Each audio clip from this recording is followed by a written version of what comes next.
उस दिन भोपाल की हालत एक मुर्दा घर जैसी थी। रात क्या होती है भोपाल से पूछो। कौन भूल सकता है सर, वो रात तो बहुत बेकार थी। हमें क्या था कि यहाँ जहर के मुंह पे पड़े हम लोग। यहाँ नहीं है, कोई कह रहे हमारी बीवी नहीं है, कोई कह रहे हमारे बच्चे नहीं है, कोई कह रहे हमारा परिवार पूरा बिछड़। के बाद अब हम दूसरी पीढ़ी भी देख रहे हैं कि कैसे कार्बाइड और डाउ केमिकल के जहर उनके अंदर मौजूद है। और इस घटना से अनजान लोग तो यही समझ रहे थे कि किसी ने शायद मिर्ची के बोरे जला दिए, जिससे उन्हें ये दिक्कत आ रही है। अब जो वर्कर्स थे वो अंडरग्राउंड टैंक्स का हमेशा प्रेशर चेक करते रहते थे। अब सवाल ये उठता है कि बोरर अंडरस्टैंड दिल्ली से अमेरिका भागा कैसे।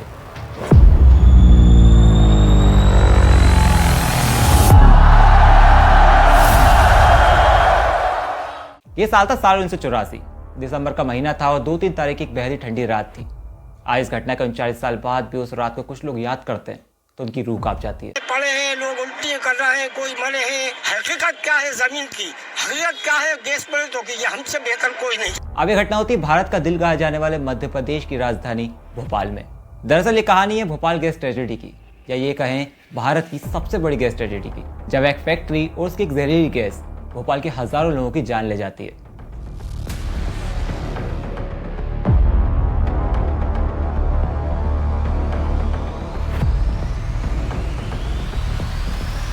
हालांकि अब हमारे भारत में एक दो नहीं बल्कि करोड़ों फैक्ट्रीज हैं और उनमें छोटे बड़े हादसे होते रहते हैं। लेकिन 2-3 दिसंबर की रात को भोपाल की एक फैक्ट्री से ऐसी जहरीली गैस निकली जो कुछ ही मिनटों में भोपाल में फैल गई और भोपाल के हजारों लोगों की जान ले गई। अब अचानक से लोग समझ ही नहीं पाते कि उनके साथ हुआ क्या।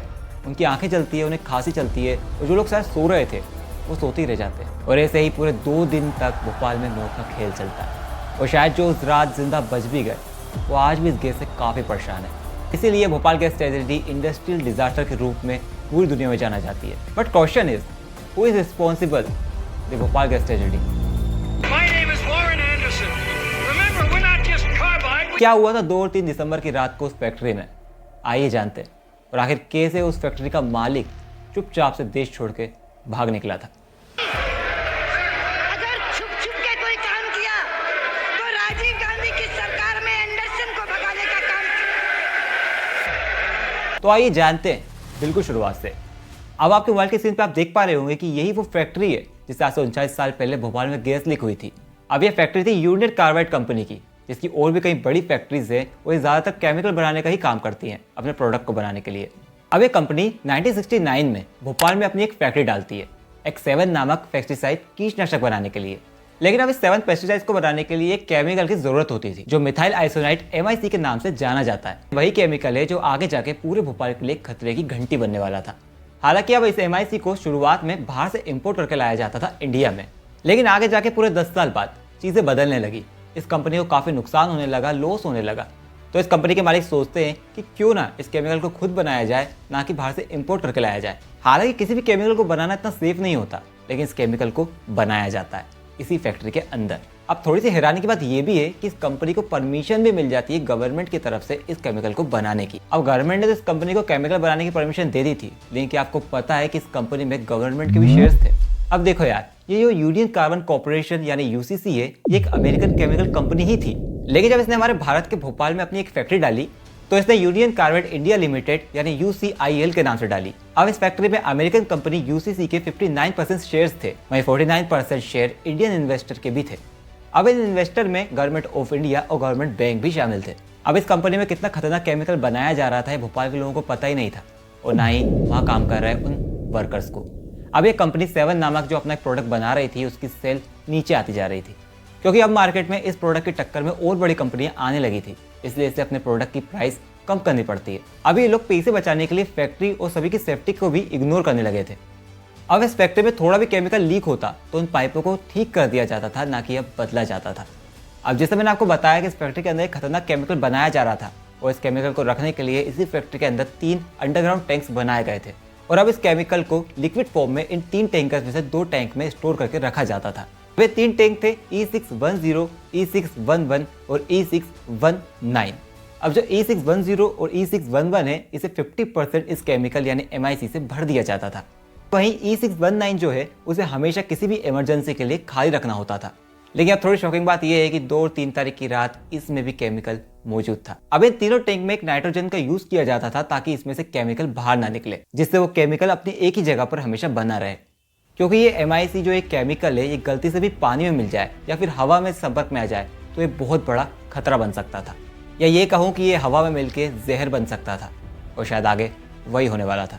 अब जो वर्कर्स थे वो अंडरग्राउंड टैंक्स का हमेशा प्रेशर चेक करते रहते थे, और जो इनके पाइप थे इन्हें रेगुलर पानी के द्वारा साफ किए जाते थे, जो बेहद ही जरूरी था। लेकिन इस तरीके से साफ किए जाते थे कि ये पानी उन टैंक्स के अंदर न जाए। लेकिन थोड़ी सी इंटरेस्टिंग बात ये भी है कि इस फैक्ट्री में 1% भी सेफ्टी को लेकर ध्यान रखा ही नहीं जा रहा था, क्योंकि कहा जाता है कि इन टैंकरों के ऊपर लगा प्रेशर नामने का सिस्टम भी सही तरीके से काम नहीं कर रहा था।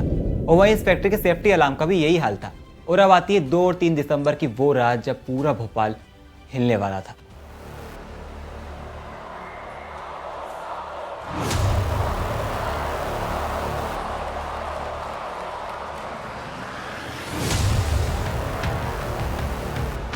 हालांकि भोपाल की 9 दिसंबर की वो रात एक नॉर्मल सी रात थी, जब लोग अपने अपने काम से लौट कर अपने अपने घरों में आराम कर रहे थे, सो रहे थे। अब वर्कर रोज की तरह अपना काम कर रहे थे, और आपको मैंने पहले ही बताया था कि इन पाइप को साफ करके पानी के द्वारा धोया जाता था, साफ किया जाता था। लेकिन आज ये पानी MIC के अंडरग्राउंड E610 टैंक में जाने लगता है, वो भी पाइप की खराब कंडीशन के कारण, क्योंकि यहाँ पर सेफ्टी की तो धज्जे उड़ी हुई थी। अब हालांकि हर फैक्ट्री में पाइपों पे पानी को रोकने के लिए जगह जगह पर एक स्लीप गार्ड नाम की चीज़ लगी होती है, जो टैंक में पानी को जाने से रोकती है। लेकिन इस फैक्ट्री में वो भी नहीं होती। अब वर्कर समझ जाते हैं कुछ तो दिक्कत है, क्योंकि वो पानी पाइप के जरिए अंदर तो जा रहा था लेकिन उससे बाहर नहीं आ रहा था। हालांकि अब ये भी कहा जाता है कि सुपरवाइजर को ये बात बताई भी जाती है वर्कर्स के द्वारा। अब सुपरवाइजर वहाँ आता है और उन पाइपों को चेक भी करता है, और शायद वो उसमें सुधार भी कर देता है, लेकिन उस पानी को वो बंद नहीं करता। और कहता है जब अगली शिफ्ट आएगी वो इस पानी को बंद कर देगी। लेकिन अब थोड़ी देर बाद वापस से वो पानी 610 टैंक की तरफ तेजी से बढ़ता है, जहाँ पर भारी मात्रा में MIC भरी हुई थी। अब 11 बजे शिफ्ट खत्म होती है और फैक्ट्री के अंदर नए वर्कर्स आते हैं। ये बात हो रही है 2 दिसंबर की रात की। अब जो पानी MIC में जाके मिल रहा था वो एक बहुत ही बड़े खतरे का रूप लेने वाला था। और जैसे मैंने आपको शुरू में बताया था, मिथाइल आइसोनेट यानी MIC से जैसे ही पानी मिलता है तो एक जहर का रूप ले लेता है। और वही होता है, वहाँ आए वर्करों की आंखें जलने लगती है, क्योंकि वो इस बात से बिल्कुल अनजान थे कि MIC में पानी तेज़ी से मिल रहा है। उनकी आंखों में तेज़ी से जलन होने लगती है, खांसी चलने लगती है, ऐसा लगता है कि उनकी आंखों, उनके मुंह में मिर्ची डाल दी हो। अब वो वर्कर सोचते हैं कहीं ना कहीं से शायद गैस लीक हो रही होगी। वो इस बात से बिल्कुल अनजान थे कि अंडरग्राउंड टैंक्स में पानी जा रहा है। अब वो सारे वर्कर गैस कहाँ से लीक हो रही है इस चीज़ को ढूंढते हैं, और 11:30 से 12:30 का समय बीत जाता है। यानी 2 दिसंबर की रात खत्म होती है और 3 दिसंबर की रात शुरू हो जाती है। अब उन अंडरग्राउंड टैंक से प्रेशर बढ़ता जा रहा था, कभी भी कुछ भी हो सकता था। अब आपको मैंने शुरू में बताया था कि ये अंडरग्राउंड टैंक्स बने हुए थे, इनके ऊपर एक छत टाइप की डली हुई थी। अब प्रेशर के कारण ये अंडरग्राउंड छत टूटती है, इसका कंक्रीट फटता है और ये चिमनी और पाइप्स के जरिए गैस लीक हो जाती है।